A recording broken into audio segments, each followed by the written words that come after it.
Aujourd'hui, on se retrouve en cuisine avec mon frère et ma sœur pour vous faire une petite recette de gnocchi. Pour cette recette, vous aurez besoin de 500 g de pommes de terre, 250 g de farine, un œuf et une pincée de sel.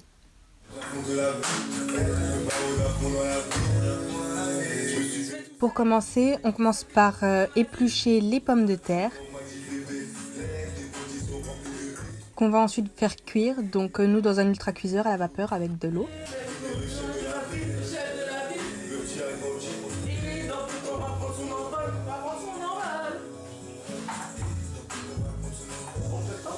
C'est parti. Par nécessité. Je vais pas terminer ma vie dans la cité. Hey, hey. J'ai quand il fait noir que les lumières s'éteignent. On fait pas pour la norme par nécessité. Une fois les pommes de terre bien cuites, on va venir les écraser. Donc nous, ça n'a pas été le cas et on a cassé un mixeur. On l'a peut-être fait surchauffer, on ne sait pas trop. En tout cas, le mixeur ne marche plus. Donc faites bien cuire vos pommes de terre au préalable. Ça vous évitera de faire 400 manipulations dévastatrices, on va dire.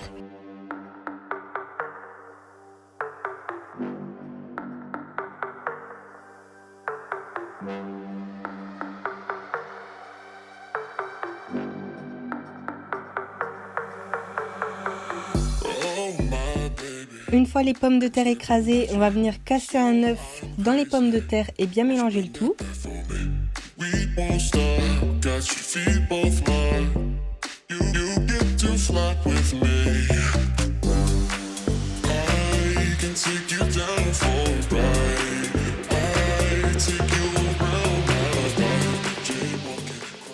Puis petit à petit, on a rajouté la farine dans notre saladier. Une fois que ça devient assez consistant, on malaxe à la main. Donc c'est normal, au début la pâte elle va être un peu collante.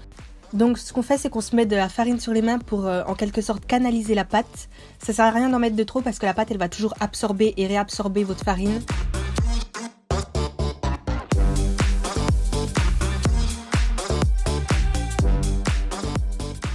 Donc il faut juste essayer de manipuler la pâte avec de la farine pour que ça ne colle pas à vos doigts, mais pour ne pas trop que la pâte absorbe non plus. Pour faciliter la malaxation, j'ai ensuite mis la farine sur la table bien farinée.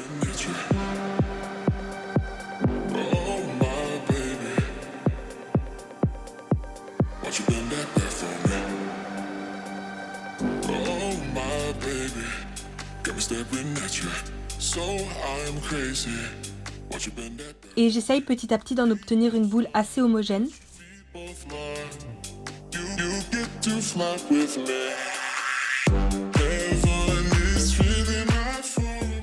Donc nous on a partagé notre boule en 3. Dans tous les cas vous ne pourrez pas faire des rouleaux avec la boule initiale parce qu'elle va être trop importante et les rouleaux vont être trop difficiles à manipuler en quelque sorte.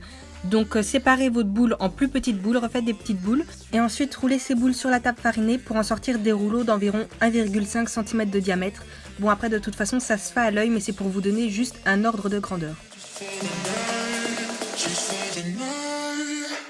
Si les rouleaux ils deviennent trop longs, vous pouvez les recouper en deux. Le but c'est d'en faire des rouleaux qui soient assez homogènes, donc ça sert à rien d'en faire dès qu'ils font des kilomètres. Le plus important c'est la largeur que vous allez leur donner.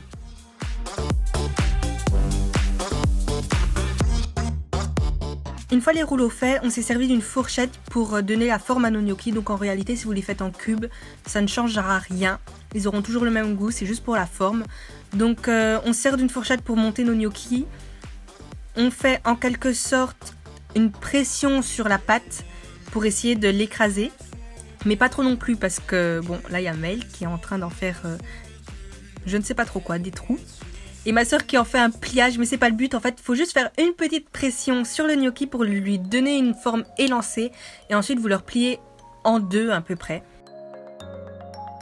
La fourchette en réalité elle va juste nous servir à marquer le dos du gnocchi, donc en appuyant avec votre pouce vous allez marquer votre pâte, mais pas trop, pas au point en fait de l'écraser sur votre fourchette.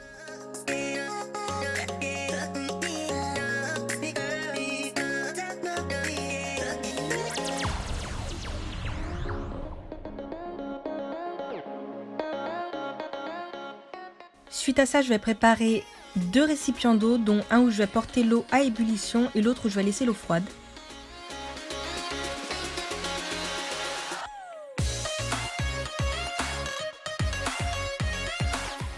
Une fois l'eau bien chaude, vous pouvez y plonger vos gnocchis. Sur la préparation de 500 g, en réalité, on a mis la moitié de nos gnocchis. Nous, on a mis un chronomètre de 5 minutes, mais en réalité, 3 minutes peuvent suffire du moment que vos gnocchis remontent à la surface. Le plus important, c'est de remuer légèrement vos gnocchis pour ne pas qu'ils se collent entre eux ni au fond de la casserole. Une fois que vos gnocchis sont remontés à la surface, vous pouvez les plonger directement dans l'eau froide.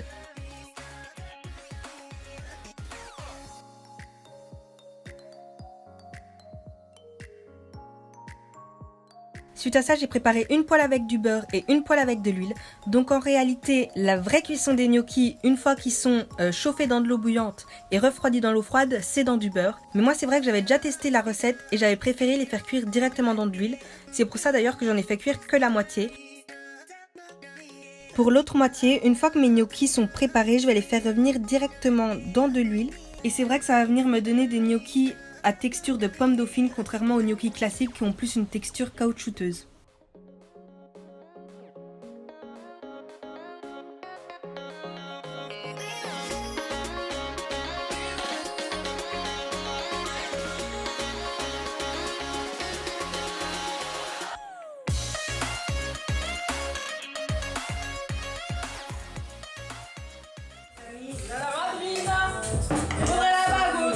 Et toi, c'est pas ça.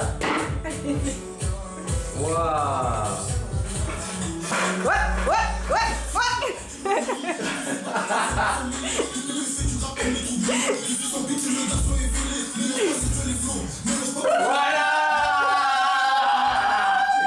Voilà la maîtrise de la patate.